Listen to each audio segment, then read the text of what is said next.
स्वागत है बच्चों आपका अपने चैनल केमिस्ट्री विद सुमित में। लास्ट वीडियो में प्रथम कोटि के अभिक्रिया के लिए वेग व्यंजक निकाला था। क्या a बराबर 2.303 log base 10 concentration r not upon concentration r। कभी कभी एग्जाम में ये क्वेश्चन आ जाता है, स्टडी कीजिए प्रथम कोटि के अभिक्रिया के लिए कंसंट्रेशन r बराबर कंसंट्रेशन r नॉट e की पावर माइनस के टी। ठीक है, जब प्रथम कोटि की अभिक्रिया का है तो हमें क्या करना पड़ेगा, इसमें प्रथम कोटि की अभिक्रिया ही लेनी पड़ेगी। माना प्रथम कोटि की अभिक्रिया ये है हमारे पास, ये रिएक्टेंट है और ये प्रोडक्ट है। वेग नियम कहता है कि जो अभिक्रिया का वेग है, अभिक्रिया का वेग समानुपाती होता है वो अभिकारकों की कंसंट्रेशन के, अभिकारकों की सांद्रता के। और जब प्रथम कोटि की अभिक्रिया कहा है तो यहाँ पर कंसंट्रेशन की पावर कितनी जाएगी, 1। ठीक है, अब देखो बच्चों, आर के सापेक्ष अभिकारक के सापेक्ष जो है अभिक्रिया का वेग क्या होता है, minus K d concentration R upon d t समानुपाती हो जाएगा कंसंट्रेशन आर के। ठीक है, अब जब ये समानुपाती का साइन हटाएंगे तो क्या आएगा यहाँ पर, K minus d concentration R upon d t बराबर के इंटू कंसंट्रेशन आर। अब यहाँ पर के क्या है, के होता है रेट कांस्टेंट, रेट कांस्टेंट वेग स्थिरांक। ठीक है बच्चों, अब हम क्या करेंगे, जो कंसंट्रेशन आ रहा है इसी इधर लेके जाएंगे dt को इधर, तो इक्वेशन क्या बन जाएगी, माइनस के p concentration r upon concentration r बराबर के dt। अब इसमें क्या करते हैं, देखो हम माइनस से मल्टीप्लाई करते हैं तो प्लस हो जाएगी, d concentration r upon concentration r बराबर माइनस के dt। अब जो समीकरण का जो हम क्या करते हैं, समाकलन करते हैं, समाकलन करने पर तो समाकलन d concentration r upon concentration r बराबर माइनस के समाकलन dt। मैंने बताया था समाकलन जो होता है इसका होगा, इसमें परिवर्तन होता है। देखो सांद्रता में क्या होता है, परिवर्तन, क्योंकि समय के साथ अभिकारक की सांद्रता में क्या हो रहा है, परिवर्तन, और समय में क्या होता है, परिवर्तन। तो जो समाकलन होगा किसका होगा, वो इस पद का होगा और dt वाले पद का होगा। ठीक है, अब इसका जो समाकलन क्या होता है, लोग देसी कंसंट्रेशन आर बराबर माइनस के और dt का t प्लस, ये समीकरण 1 हो गई क्योंकि हमारे पास इक्वेशन 1। अब बच्चे देखो समय t पर तो हमारे पास जो है कंसंट्रेशन कौन सी है, ये कंसंट्रेशन r है, शेष सांद्रता। अब जब t बराबर 0 ले, t बराबर 0, t बराबर 0 का मतलब जब अभिक्रिया नहीं होती तो हमारे पास सांद्रता कौन सी रहती है, प्रारंभिक सांद्रता रहती है। ठीक है, जब t बराबर 0 तब कंसंट्रेशन r की जगह क्या रखेंगे हम, कंसंट्रेशन r नॉट। ठीक है, अब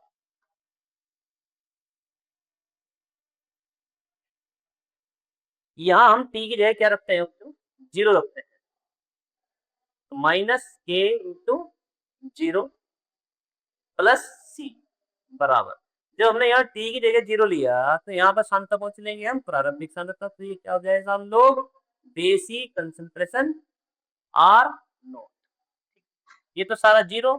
अब यहाँ c बराबर क्या हो जाएगा, ये c बराबर लोग बेसिक कंसंट्रेशन आर नॉट। अब देखो जो c की ये जो वैल्यू है हम कहाँ रख सकते हैं, ये समीकरण नंबर 1 में रख सकते हैं।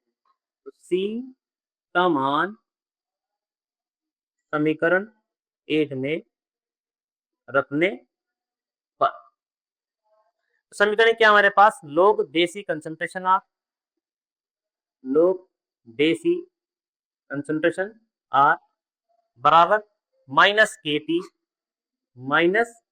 टी प्लस सी की जगह लोग देसी कंसंट्रेशन आर नॉट। अब देखो बच्चे क्या करते हैं, हमें यहाँ के टी माइनस में रखना है, तो इसे के टी को माइनस में ही रहने दें, तो के टी को हमारा क्या रहा है, माइनस में, इसे इधर लेके जाएंगे तो ये हो जाएगा माइनस में। तो ये तुम्हारा प्रश्न है, लोग देसी कंसंट्रेशन आर माइनस, इसे इधर लेके गए तो ये माइनस में जाएगा। लोग देसी कंसंट्रेशन आर नॉट,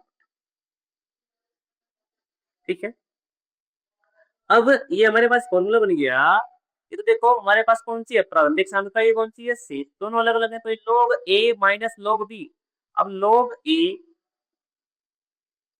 माइनस लोग बी किसके बराबर होता है, लोग 1a अपॉन बी के। तो यहाँ पर इसे क्या लिख सकते हैं, लोग बेसी concentration R upon concentration R not बराबर माइनस के। अब बच्चे देखो एक फॉर्मूला होता है, अगर हमारे पास हो लोग बेस ई ए इक्वल बी, अब इससे हम क्या लिख सकते हैं यहाँ पर इस कंडीशन को, अगर यहाँ पर लोग बेस ई है, हमें यहाँ पर पहुंचाना है, ठीक है, ए की पावर में बी रखना है, हमें ए की पावर में पहुंचाना है बी, तो क्या करेंगे हम इसे क्या लिख सकते हैं इस कंडीशन को, हम ए बराबर ए की पावर बी। कहीं भी अगर लोग बेस ई ए बराबर बी हो तो इसे हम क्या लिख सकते हैं, ए बराबर ई की पावर बी लिख सकते हैं। अब देखो ये तो हमारे पास हुआ लोग बेस ई, ये रहा, ये हुआ ए और ये हुआ बी, तो ए बराबर बी, तो ई को इधर ले जाएंगे तो इसकी ई की पावर में ये आ जाएगा, तो क्या लिख सकते हैं इसे हम, concentration R upon concentration R not बराबर ई की पावर माइनस के टी। अब ये इधर जाएगा तो मल्टीप्लाई हो जाएगा, तो कंसंट्रेशन आर बराबर आर नॉट इंटू ई की पावर माइनस के टी, यही हमें सिद्ध करना था।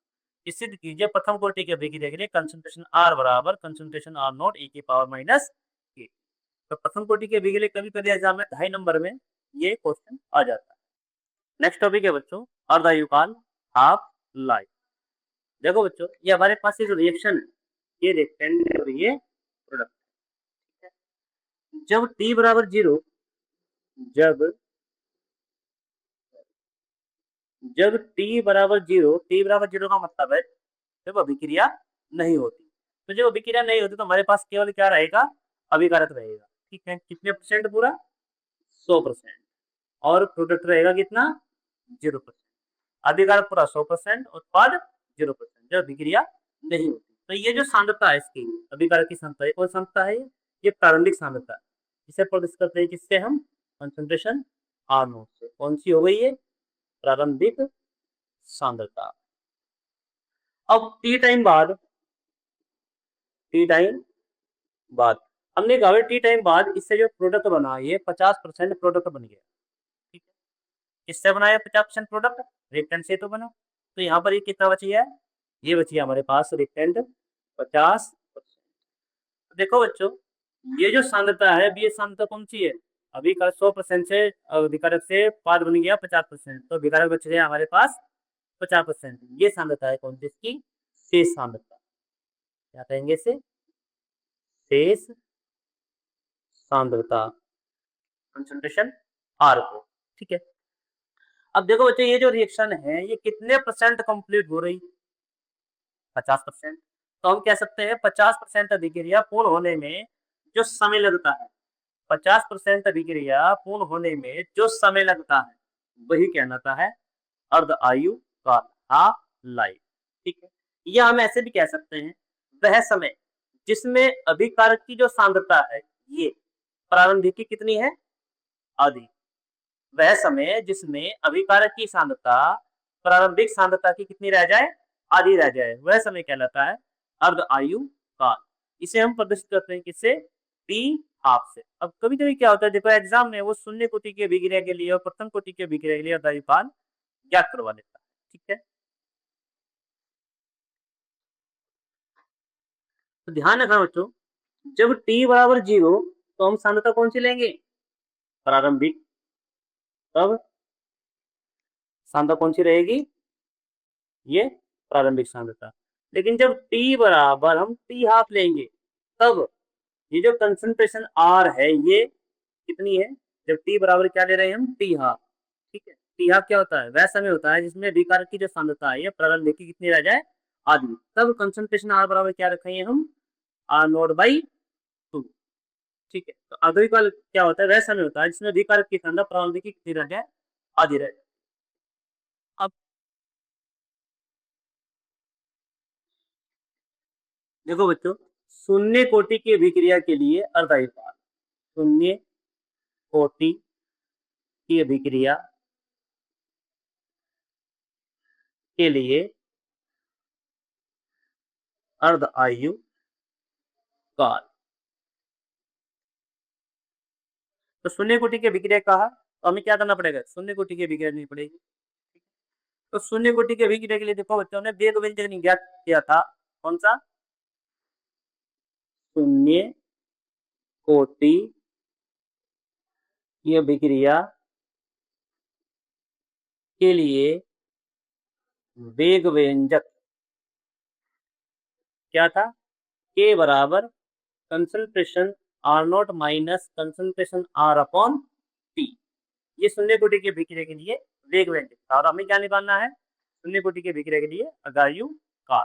अब वेग क्या होता है, समय। तो समय रहा है, तो समय को धर लेके जाएंगे, तो टी बराबर क्या हो जाएगा, ये concentration R not minus concentration R upon K. ठीक है, जब हम टी बराबर टी हाफ ले, यानी कि अर्धविपाल, तो अर्धविपाल तो वह समय होता है जिसमें विकल्प की जो सांद्रता है प्रारंभिक की जाए आदि, तब कंसंट्रेशन आर बराबर क्या रखते हैं, आर नॉट बाई 2।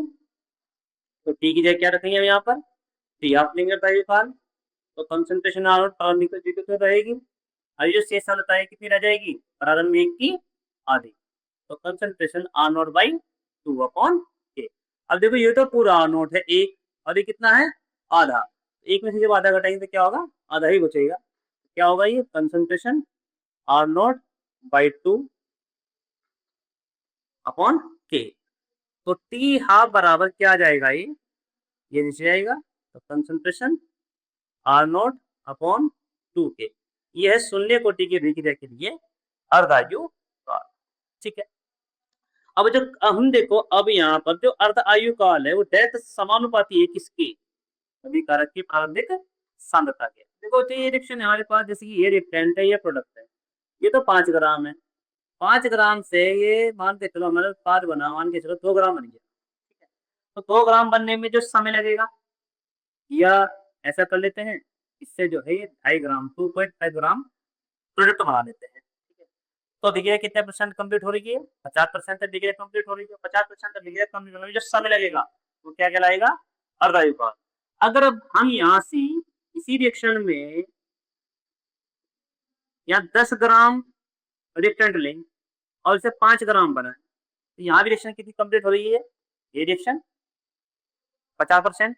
लेकिन देखो इस 50% को कंप्लीट होने में जो समय लगा अर्धायु काल, और इस अभिक्रिया को 50% पूर्ण में जो समय लगेगा अर्धायु काल, वो क्या होगा, डिफरेंट होगा। इस अभिक्रिया को 50% पूर्ण में ज्यादा समय लगेगा, तो अर्धायु काल क्या है, एक समानुपाती है प्रारंभिक सांद्रता के। यानी कि हमारे पास अभिकारक की जो सांद्रता है वो जितनी ज्यादा होगी, उससे उत्पाद बनने में, यानी कि 50% अभिक्रिया पूर्ण होने में समय भी ज्यादा लगेगा। ठीक है, तो अर्धायु काल समानुपाती होता है कंसंट्रेशन आर नॉट के। अब देखो बच्चे, जो टी हाफ हुआ ये समानुपाती हुआ किसके, कंसंट्रेशन आर नॉट के। अब हम इसके मध्य अगर ग्राफ खींचे, इसके, ये तो हुआ टी हाफ अर्धायु काल, यहां से ये समय बढ़ रहा, और ये हो गई अभिकारक की सांद्रता, कंसंट्रेशन आर नॉट।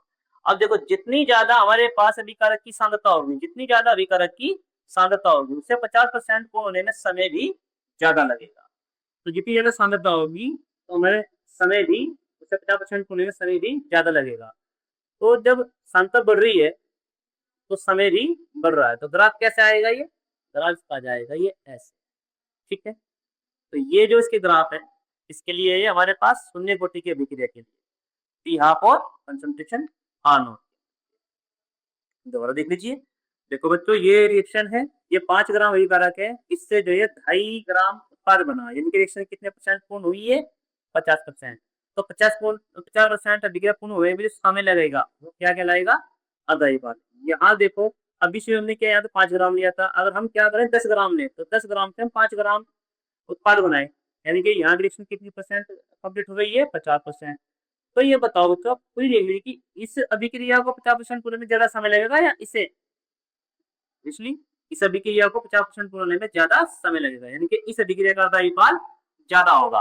तो देखो सांद्रता जो है बड़ी है, अभिकारक की सांद्रता तो ज्यादा होगी तो अर्धायुकाल भी ज्यादा होगा। तो सांद्रता ऐसे बढ़ेगी और अर्धायुकाल ऐसे बढ़ेगा, तो ग्राफ कैसे आएगा, ये इस तरह से आ जाएगा। तो हमें ये एक सीधी रेखा प्राप्त होती है, ठीक है।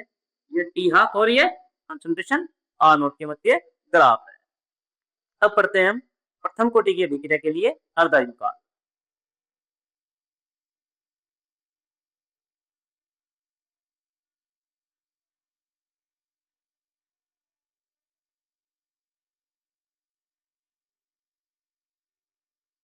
प्रथम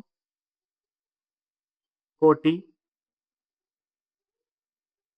की अभिक्रिया के लिए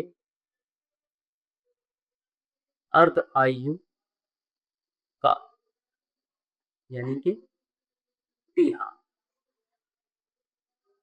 तो बच्चों आपको मैंने प्रथम कोटि के अभिक्रिया के लिए वेग व्यंजक ज्ञात किया था हमने, कौन सा,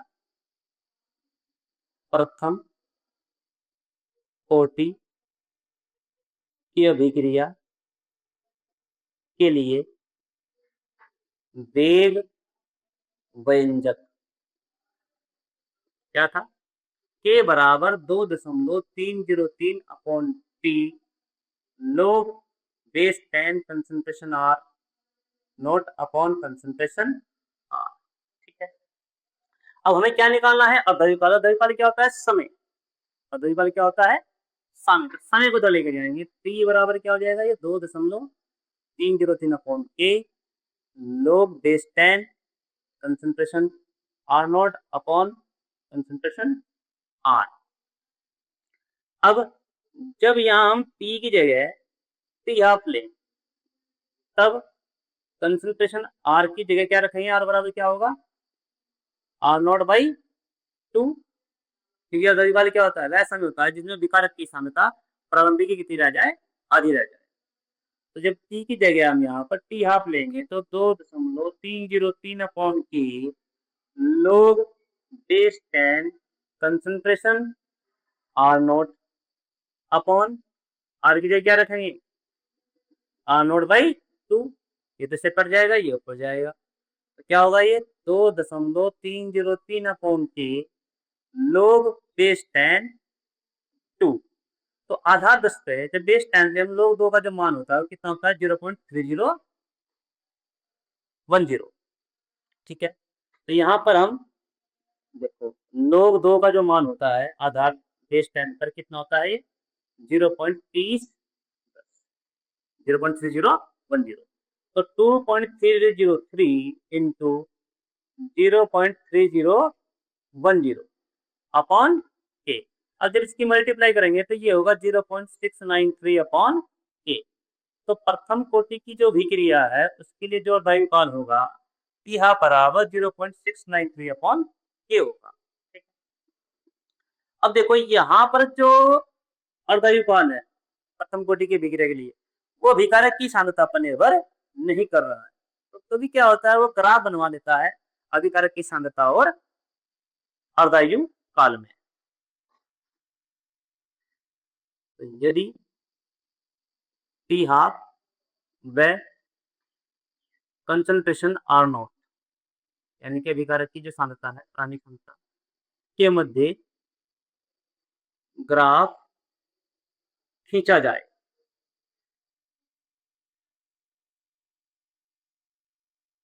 ये तो हुआ टी हाफ और ये हुई अभिकारक की प्रारंभिक सांद्रता। अब देखो बच्चों यहाँ पर जो अर्धायुकाल है वो प्रारंभिक सांद्रता पर अभिकारक की जो सांद्रता पर निर्भर नहीं कर रहा। अगर सांद्रता बढ़ेगी, जैसे शून्य कोटि के अभिक्रिया के लिए क्या था, सांद्रता बढ़ेगी तो अर्धायुकाल भी बढ़ा, तो ग्राफ ऐसे एक बना था। लेकिन यहाँ पर अभिकारक का जो अर्धायुकाल है, अभिक्रिया का जो अर्धायुकाल है प्रथम कोटि के अभिक्रिया के लिए, वो प्रथम कोटि के अभिक्रिया के लिए जो अर्धायुकाल है वो अभिकारक की सांद्रता पर निर्भर नहीं कर रहा है। तो मान के चलो अगर अर्धायुकाल ये हुआ प्रथम कोटि की अभिक्रिया के लिए, यहाँ पर कितना समय हुआ, मान के चलो तो 10 घंटे या 20 घंटे या 15 घंटे जो भी है, इतना समय अर्धायुकाल। जब ये इस पर निर्भर नहीं कर रहा तो ग्राफ कैसे बनेगा, इस पर निर्भर कर नहीं कर रहा, तो ये हमें एक सीधी रेखा प्राप्त होगी।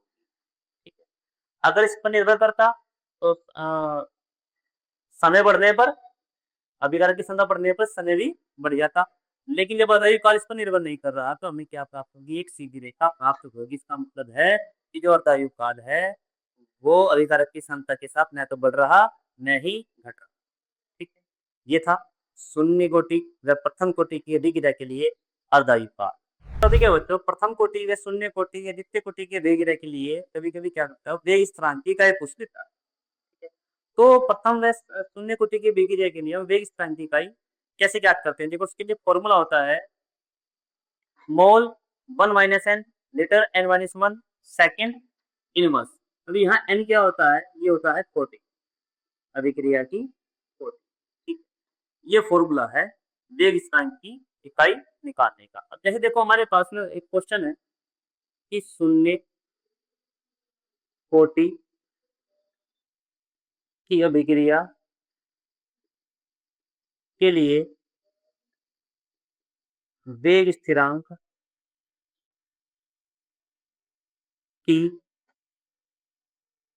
यूनिट बताइए, इकाई बताइए। शून्य कोटि के अभिक्रिया के लिए कहा है, तो यहाँ फॉर्मूला क्या होता है हमारा, mole 1 minus n litre n minus 1 second inverse.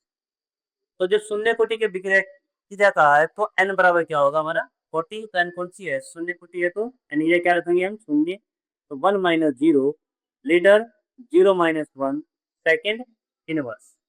अब ये तो क्या हो जाएगा, 1 में 0 जाके 1 ही बचेगा, तो ये तो क्या रहेगा मोल, और ये क्या होगा, 0 में से -1 गया तो -1 होगा, तो -1, और ये सेकेंड इनवर्स। ठीक है, ये फॉर्मूला है mole 1 minus n litre n minus 1 second inverse. अब एन क्या होती है, कोटि, तो एन की जगह क्या रखेंगे हम यहाँ पर, कोटि रख देंगे, तो शून्य कोटि की अभिक्रिया है, तो यहाँ 1 माइनस 0 0 माइनस 1 सेकेंड इनवर्स, तो इसमें से एक है 0 क्या बचा, मोट जो का तो रहेगा यहाँ पर डेटा इनवर्स और सेकेंड इनवर्स, ये इसकी यूनिट है शून्य कोटि की अभिक्रिया के लिए वेग स्थिरांक की इकाई। इसी तरह से कभी कभी क्वेश्चन क्या करता है, वो प्रथम कोटि की अगर अभिक्रिया के लिए पूछ ले, प्रथम कोटि की अभिक्रिया के लिए वेग स्थिरांक की इकाई, वेग स्थिरांक की इकाई बताइए। Formula mole 1 minus n litre n minus 1 second inverse, second की पावर -1। अब मोल 1 माइनस नंबर एन क्या है इसमें, कोटि कौन सी है, प्रथम को क्या आता है 1 लीटर 1 माइनस 1 सेकेंड इनवर्स, तो मोल की पावर कितनी हो जाएगी, 0, लीटर की पावर भी 0 और सेकेंड इनवर्स, और जिसकी पावर 0 होती है उसका मान कितना होता है 1, तो यहाँ भी 1 यहाँ भी 1, 1 इंटू सेकेंड इनवर्स, तो इसकी यूनिट क्या आ जाएगी, ये सेकेंड इनवर्स। ठीक है, सेकेंड की पावर -1। ये थी शून्य और प्रथम कोटि की अभिक्रिया के लिए वेग स्थिरांक की इकाई। अच्छा, अगर वो द्वितीय कोटि की अभिक्रिया के लिए पूछ ले तो क्या निकालेंगे हम, द्वितीय कोटि की अभिक्रिया के लिए वेग स्थिरांक की इकाई।